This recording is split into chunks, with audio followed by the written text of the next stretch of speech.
출애굽기 14장 1절부터 31절입니다. 읽기 전에 간단히 좀 설명을 하고 함께 읽으려고 합니다. 여러분 아시다시피 출애굽기는 이집트를 탈출하는 기록이란 뜻입니다. 하나님께서 당신의 백성인 이스라엘을 종되었던 애굽으로부터 건져내셔서 약속의 땅인 가나안으로 인도해 가시는 과정이 기록된 책이 출애굽기입니다. 그리고 오늘 우리가 함께 읽은 출애굽기 14장은 출애굽 과정의 하이라이트라고 말할 수 있는데 홍해를 건너는 이야기입니다. 비기독교 세계에서도 이게 많이 알려져 있지요. 그래서 이 사건을 가리켜서 홍해의 기적 또는 모세의 기적이라고 말들 합니다. 이제 함께 읽을 터인데요. 이 출애굽기 14장의 전반부 1절부터 14절까지는 홍해의 기적이 발생하기까지의 배경을 다루고 있고 15절부터 마지막 31절까지는 그 홍해의 기적에 대한 구체적 사실이 기록되어 있습니다. 물론 오늘 본문 설교를 통해서 본문이 다 다루어지겠지만 설교로만 듣는 것보다는 직접 우리 눈으로 성경 텍스트 자체를 함께 읽어보는 것이 의미가 있다고 생각해서 좀 긴 본문이지만 스토리식으로 전개되기 때문에 함께 읽으려고 합니다. 잘 아시겠지만 본문에 등장하는 애굽은 아까 말씀드린 대로 이집트를 그리고 바로라고 번역된 것은 이집트의 왕을 지칭하는 파라오, 태양의 신, 신의 아들 이런 뜻을 가지고 있죠. 그 파라오를 번역한 말입니다. 이것을 염두에 두고 성경을 같이 읽기를 원하고요. 현재 상황은 14장의 상황은 출애굽을 해서 모세와 함께 가나안 땅을 향해서 좀 광야길에 들어섰습니다. 그러고 나서 광야길을 걷기 시작한 얼마 되지 않아서 일어났던 일입니다. 이제 이런 배경을 가지고 함께 성경을 같이 읽도록 하겠습니다. 함께 읽겠습니다. 여호와께서 모세에게 말씀하여 이르시되 이스라엘 자손에게 명령하여 돌이켜 바다와 믹돌 사이에 비하히롯 앞 곧 바알스본 맞은편 바닷가에 장막을 치게 하라. 바로가 이스라엘 자손에 대하여 말하기를 그들이 그 땅에서 멀리 떠나 광야에 갇힌 바 되었다 하리라. 내가 바로의 마음을 완악하게 한즉 바로가 그들의 뒤를 따르리니 내가 그와 그의 온 군대로 말미암아 영광을 얻어 애굽 사람들이 나를 여호와인 줄 알게 하리라 하시매 무리가 그대로 행하니라. 그 백성이 도망한 사실이 애굽 왕에게 알려지매 바로와 그의 신하들이 그 백성에 대하여 마음이 변하여 이르되 우리가 어찌 이같이 하여 이스라엘을 우리를 섬김에서 놓아 보내었는가 하고 바로가 곧 그의 병거를 갖추고 그의 백성을 데리고 갈새 선발된 병거 600대와 애굽의 모든 병거를 동원하니 지휘관들이 다 거느렸더라. 여호와께서 애굽 왕 바로의 마음을 완악하게 하셨으므로 그가 이스라엘 자손의 뒤를 따르니 이스라엘 자손이 담대히 나갔습니다. 애굽 사람들과 바로의 말들 병거들과 그 마병과 그 군대가 그들의 뒤를 따라 바알스본 맞은편 비하히롯 곁 해변 그들이 장막 친 데에 미치니라. 바로가 가까이 올 때에 이스라엘 자손이 눈을 들어본즉 애굽 사람들이 자기들 뒤에 이른지라. 이스라엘 자손이 심히 두려워하여 여호와께 부르짖고 또 그들이 또 모세에게 이르되 애굽에 매장지가 없어서 당신이 우리를 이끌어내어 이 광야에서 죽게 하느냐? 어찌하여 당신이 우리를 애굽에서 이끌어내어 우리에게 이같이 하느냐? 우리가 애굽에서 당신에게 이른 말이 이것이 아니냐? 이르기를 우리를 내버려두라. 우리가 애굽 사람을 섬길 것이라 하지 아니하더냐? 애굽 사람을 섬기는 것이 광야에서 죽는 것보다 낫겠노라. 모세가 백성에게 이르되 너희는 두려워하지 말고 가만히 서서 여호와께서 오늘 너희를 위하여 행하시는 구원을 보라. 너희가 오늘 본 애굽 사람을 영원히 다시 보지 아니하리라. 여호와께서 너희를 위하여 싸우시리니 너희는 가만히 있을지니라. 여호와께서 모세에게 이르시되 너는 어찌하여 내게 부르짖느냐? 이스라엘 자손에게 명령하여 앞으로 나아가게 하고 지팡이를 들고 손을 바다 위로 내밀어 그것이 갈라지게 하라. 이스라엘 자손이 바다 가운데서 마른 땅으로 행하리라. 내가 애굽 사람들의 마음을 완악하게 할 것인즉 그들이 그 뒤를 따라 들어갈 것이라. 내가 바로와 그의 군대와 그의 병거와 마병으로 말미암아 영광을 얻으리니 내가 바로와 그의 병거와 마병으로 말미암아 영광을 얻을 때에야 애굽 사람들이 나를 여호와인 줄 알리라 하시더니 이스라엘 진 앞에 가던 하나님의 사자가 그들의 뒤로 옮겨가매 구름 기둥도 앞에서 그 뒤로 옮겨 애굽 진과 이스라엘 진 사이에 이르러 서니 저쪽에는 구름과 흑암이 있고 이쪽에는 밤이 밝음으로 밤새도록 저쪽이 이쪽에 가까이 못하였더라. 모세가 바다 위로 손을 내밀매 여호와께서 큰 동풍이 밤새도록 바닷물을 물러가게 하시니 물이 갈라져 바다가 마른 땅이 된지라. 이스라엘 자손이 바다 가운데를 육지로 걸어가고 물은 그들의 좌우에 벽이 되니 애굽 사람들과 바로의 말들 병거들과 그 마병들이 다 그들의 뒤를 추격하여 바다 가운데로 들어오는지라. 새벽에 여호와께서 불과 기름 기둥 가운데서 애굽 군대를 보시고 애굽 군대를 어지럽게 하시며 그들의 병거 바퀴를 벗겨서 달리기가 어렵게 하시니 애굽 사람들이 이르되 이스라엘 앞에서 우리가 도망하자. 여호와가 그들을 위하여 싸워 애굽 사람들을 치는도다. 여호와께서 모세에게 이르시되 내 손을 바다 위로 내밀어 물이 애굽 사람들과 그들의 병거들과 마병들 위에 다시 흐르게 하라 하시니 모세가 곧 손을 바다 위로 내밀매 새벽이 되어 바다의 힘이 회복된지라. 애굽 사람들이 물을 거슬러 도망하나 여호와께서 애굽 사람들을 바다 가운데에 엎으시니 물이 다시 흘러 병거들과 기병들을 덮되 그들의 뒤를 따라 바다에 들어간 바로의 군대를 다 덮으니 하나도 남지 아니하였더라. 그러나 이스라엘 자손은 바다 가운데를 육지로 행하였고 물이 좌우에 벽이 되었더라. 그날에 여호와께서 이같이 이스라엘을 애굽 사람의 손에서 구원하심에 이스라엘이 바닷가에서 애굽 사람들이 죽어 있는 것을 보았더라. 이스라엘이 여호와께서 애굽 사람들에게 행하신 그 큰 능력을 보았으므로 백성이 여호와를 경외하며 여호와와 그의 종 모세를 믿었더라. 아멘. 인생을 살다 보면 누구나 예기치 않은 상황을 만나기도 합니다.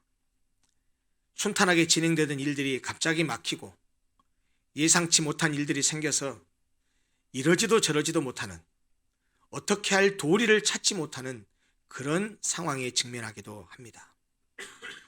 믿음이 있노라고 하면서도 그런 일을 당하면 하나님 어디 가셨지? 왜 이럴 때 하나님은 나를 도와주시지 않지? 하나님은 왜 이런 일을 나에게 당하게 하시지? 하나님은 왜 이런 어려움과 고난을 주시지? 하면서 하나님께 불평하고 원망하기도 하는 것이 우리의 솔직한 모습입니다. 그렇지만 그렇게 예기치 못했던 일들이 이런저런 과정을 거쳐서 다 해결되고 나서 뒤돌아보면 그것이 하나님의 뜻이었구나, 하나님이 나를 이렇게 인도하셨구나 라고 그렇게 발견하고 고백하기도 합니다. 사실 오늘 함께 읽은 이 출애굽기 14장의 이 홍해를 건너가게 되는 이 본문의 내용은 우리가 일생을 살아가면서 경험하는 그런 상황과 매우 유사합니다. 물론 우리가 당하는 어떤 일들과도 비교할 수 없을 정도로 절체절명의 위기의 순간을 맞이한 이스라엘 백성들이지만 그들도 역시 그로 인해서 하나님을 원망합니다. 그런데 우리가 함께 성경을 14장 전체를 읽어서 그 내용을 파악하고 있지만 성경은 그렇게 이러지도 저러지도 못하는 상황에 처한 이스라엘 백성들의 상황이 사실은 모두 하나님의 계획 속에 있었다라고 말씀하고 있습니다. 이제 우리는 본문 내용을 따라가면서 과연 하나님께서 그의 백성 이스라엘에게 어떻게 일하시는지, 하나님께서 이스라엘 백성들에게 어떻게 행하시는지를 보게 될 것입니다. 그래서 이 본문을 통해서 우리의 삶 속에서도 동일하게 역사하시는 하나님, 우리를 위해서 일하시고 우리를 위해서 행하시는 하나님, 그 하나님의 손길을 발견하고 그 하나님을 온전히 신뢰할 수 있게 되기를 간절히 소원합니다. 이스라엘 백성들은 어떻게 해서 그러면 애굽에서 430년 동안이나 종살이를 하게 됐을까요? 그 역사적 배경을 좀 이해할 필요가 있습니다. 성경에 있는 내용을 디테일하게 다 말할 수 없고 간단히 요약하자면 이렇게 말씀드릴 수 있습니다. 갈대아 우리에 살던 아브라함이라는 사람을 부르십니다. 그를 불러내시면서 그에게 약속을 하십니다. 언약의 신실하신 하나님은 아브라함의 아들 이삭과도 그리고 이삭의 아들 야곱과도 함께 하시면서 아브라함에게 하셨던 그 약속을 이루어 가셨습니다. 그런데 야곱의 12아들 가운데 그가 가장 사랑하는 아내인 라헬이 낳은 요셉이 형들의 시기와 질투로 인해서 애굽의 종으로 팔려가게 된 것이 계기가 돼서 이스라엘 선조들이 애굽에서 살게 됩니다. 형들에 의해서 애굽의 종으로 팔려간 요셉은 억울한 누명으로 감옥에 갇히게 되죠. 그러나 그가 어렸을 때부터 가졌던 별명 꿈쟁이라는 별명대로 감옥 속에서도 꿈 해몽을 통해서 바로에게 발탁되어 애굽의 2인자인 총리가 되고 양식을 구하러 온 형제들을 요셉이 만나게 됩니다. 그리고 자신의 신분을 밝히고 그리고 형제들과 화해하죠. 그리고 요셉은 아버지와 11명의 형제의 모든 가족 70명이었죠. 그들을 애굽으로 이민 오게 합니다.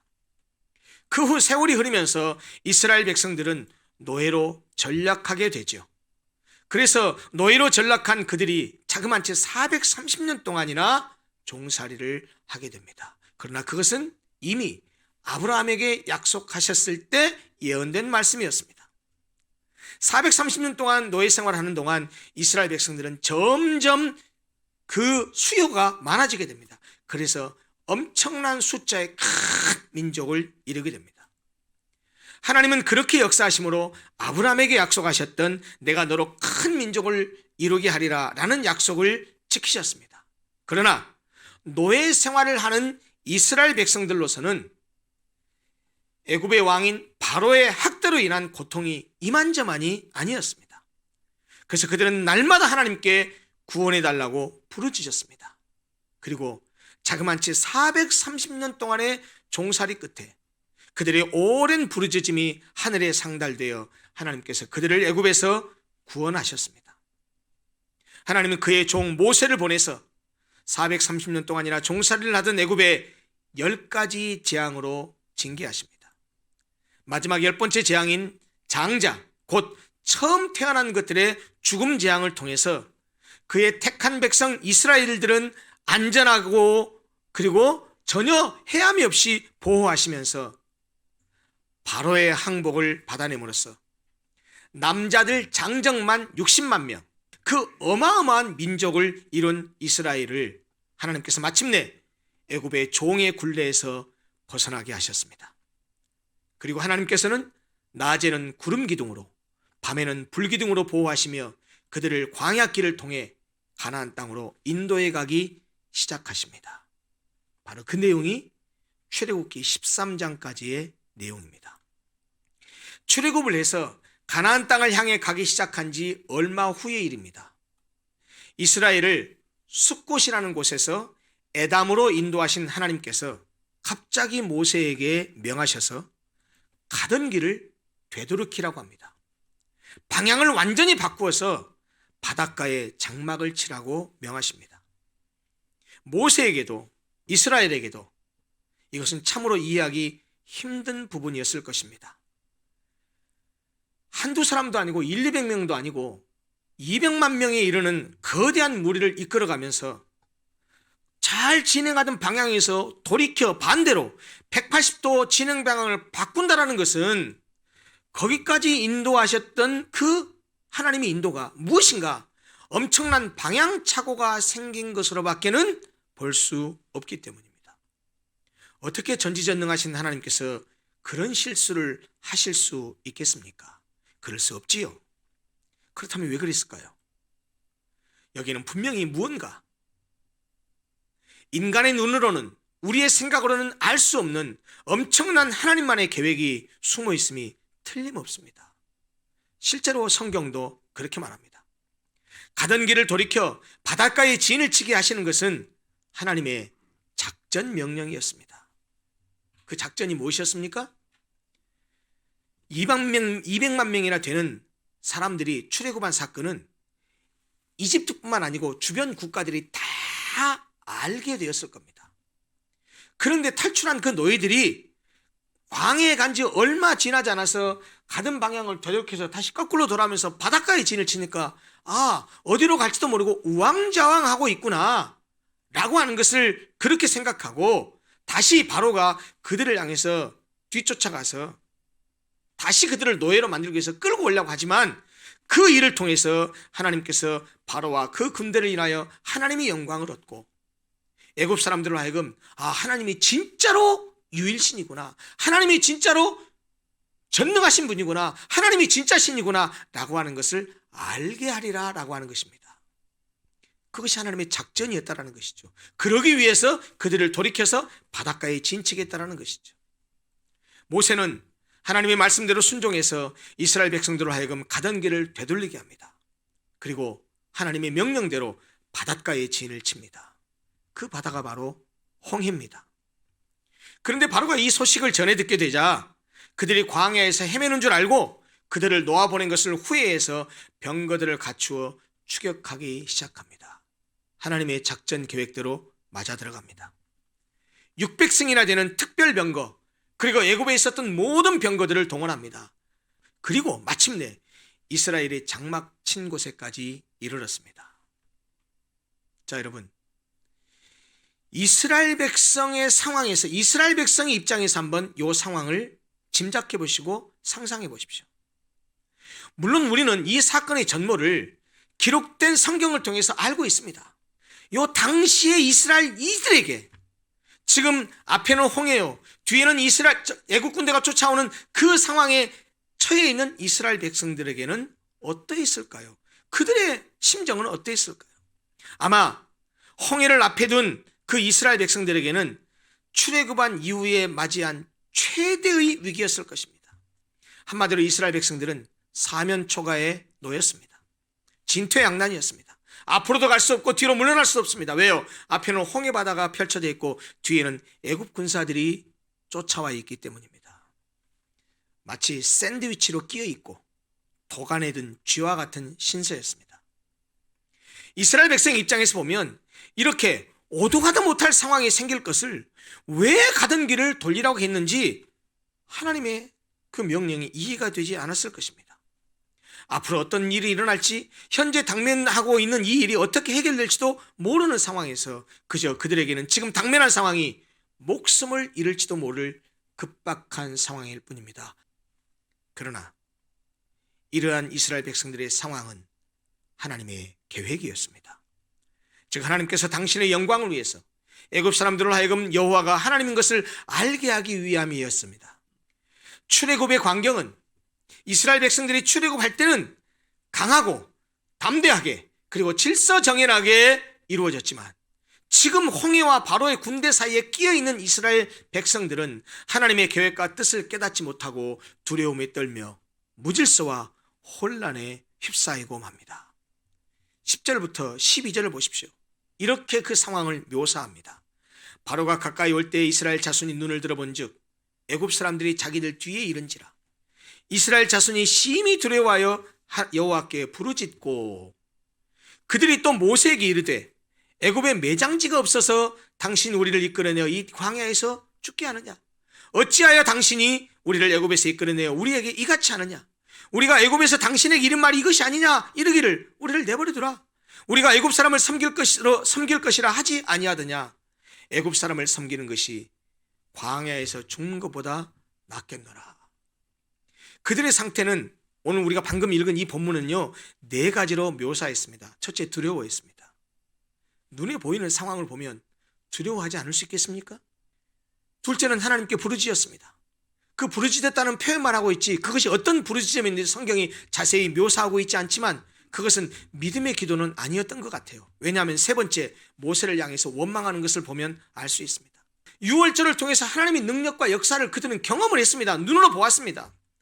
그러나 당장은 지금 그런 경험을 했음에도 불구하고 목숨이 위태한 이 진퇴양난의 상황에서는 그런 경험들을 모두 잊어버리고 모세를 원망합니다.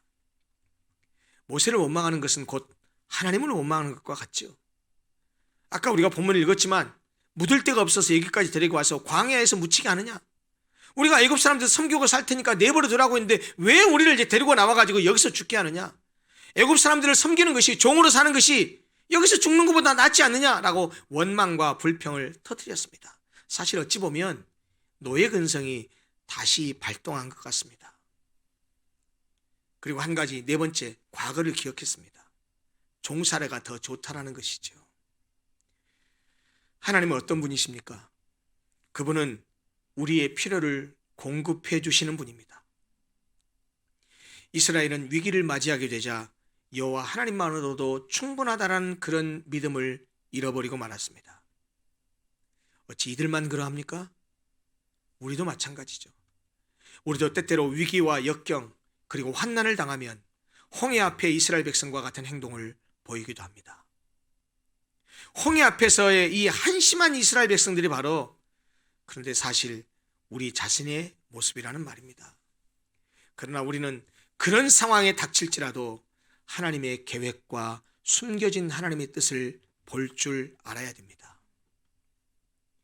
손으로 잡을 수 없고 눈으로 볼 수 없는 그것을 바라고 그것을 믿는 것이 바로 성경이 말하는 믿음입니다. 그래서 히브리서 11장 1절은 믿음에 대해서 이렇게 말씀합니다. 믿음은 바라는 것들의 실상이요 보지 못하는 것들의 증거니. 이스라엘 백성들이 불평불만을 터뜨리면서 하나님을 원망할 때 모세가 그들을 향해서 말씀합니다. 모세는 여호와 하나님의 권능과 여호와 하나님에 대한 믿음을 가지라고 이스라엘 백성들에게 외칩니다. 13절, 14절에 이스라엘 백성들을 향한 모세의 외침을 한번 들어보십시오. 모세가 백성에게 이르되 너희는 두려워하지 말고 가만히 서서 여호와께서 오늘 너희를 위하여 행하시는 구원을 보라. 너희가 오늘 본 애굽 사람을 영원히 다시 보지 아니하리라. 여호와께서 너희를 위하여 싸우시리니 너희는 가만히 있을지니라. 모세가 이스라엘 백성에게 하신 말씀을 동사만을 빼서 동사 중심으로 요약하면 무엇입니까? 세 가지입니다. 두려워하지 말아라. 왜요? 전능하신 하나님을 믿으라는 것이죠. 두 번째, 가만히 서서 보랍니다. 왜요? 여호와께서 그들을 위하여 행하시기 때문이랍니다. 세 번째, 가만히 있으라는 겁니다. 왜요? 여호와께서 그들을 위해서 싸우실 것이기 때문이라는 것입니다. 하나님께서 다시 한번 모세에게 구체적으로 어떻게 하라고 작전을 지시하십니다. 15절 이하의 말씀을 보십시오. 이스라엘 자손을 명하여 앞으로 나가게 하고 지팡이를 들고 손을 바다 위로 내밀어 그것으로 갈라지게 하라. 이스라엘 자손이 바다 가운데서 마른 땅으로 행하리라. 내가 애굽 사람들의 마음을 완악하게 할 것인즉 그들이 그 뒤를 따라 들어갈 것이라. 내가 바로와 그의 모든 군대와 그의 병거와 마병으로 말미암아 영광을 얻으리니 내가 바로와 그의 병거와 마병으로 말미암아 영광을 얻을 때야 애굽 사람들이 나를 여호와인 줄 알리라. 그리고 하나님께서 애굽진과 이스라엘 진 사이에 구름 기둥을 옮기십니다. 그래서 애굽 군대가 있는 쪽은 구름과 흑암이 있지만 이스라엘 백성들이 있는 쪽은 밤이지만 광명을 주셨습니다. 흑암과 광명은 바로 그런 복선 역할을 합니다. 하나님께서 장차 어떻게 하실 것을 암시하고 있다는 말입니다. 드디어 모세가 여호와의 작전 명령대로 실행합니다. 그래서 이른바 모세의 기적, 홍해의 기적이 펼쳐집니다. 그 구체적인 내용이 21절 이하의 내용입니다. 모세가 바다 위로 손을 내밉니다. 그러자 여호와께서 밤새도록 큰 동풍을 일으켜서 바닷물을 물러가게 하십니다. 그리고 물이 갈라져서 갈라진 바닥이 마른 땅이 되게 합니다. 물은 좌우에 벽이 되고 이스라엘 자손들은 육지가 된 바다 가운데를 지나갑니다. 이것을 본 애굽 사람들이 그들의 뒤를 쫓아 바다 가운데로 들어갑니다. 그때 여호와께서 애굽 군대를 어지럽게 하십니다. 혼란에 빠뜨리십니다. 병거들의 바퀴를 벗겨서 달릴 수 없게 만듭니다. 추격을 불가능하게 하신 것이죠. 그리고 모세에게 명합니다. 손을 바다 위로 다시 내밀라고 합니다. 물이 애굽 사람들과 병거들과 마병들 위에 다시 흐르게 됩니다. 여호와께서 애굽 사람들을 바다 가운데서 엎으십니다. 바다에 들어간 바로의 군대를 하나도 남기지 않고 다 덮어버리십니다. 하나님의 능력으로 이스라엘 백성들은 홍해를 육지같이 건넜지만 똑같은 그곳을 이스라엘 백성들 뒤따라 들어갔던 애국 군사들은 오히려 그곳에서 바닷물에 수장되고 말았습니다. 여호와께서 이스라엘 백성들을 위하여 행하셨기 때문입니다. 사랑하는 성도 여러분, 하나님은 역사 전체에 대해서 완벽한 계획을 갖고 계십니다. 우리 한 사람 한 사람에 대해서도 마찬가지입니다. 그리고 그 하나님의 계획은 한치의 오차도 없이 정확하게 이루어집니다. 우리가 이러지도 저러지도 못하는 아주 난처하고 당황스러운 상황에 놓일지라도 항상 그의 계획에 따라서 선한 길로 인도하시는 하나님은 우리가 알지 못한다 할지라도 그 계획대로 우리를 이끌어 가십니다.